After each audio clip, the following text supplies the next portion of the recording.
Welcome back to another technical deep dive here in the debug zone. Today, we're tackling a big question and breaking it down with insights from other users.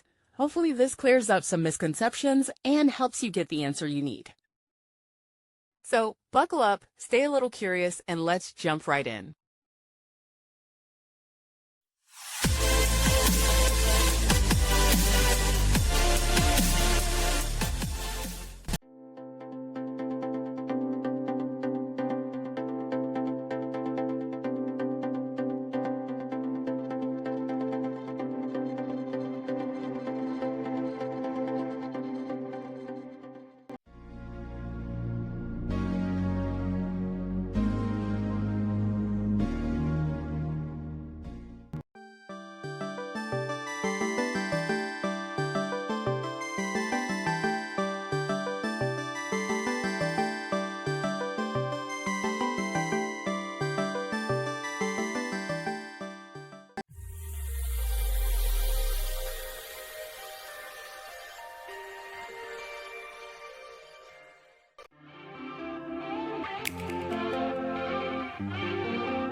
And that's a wrap.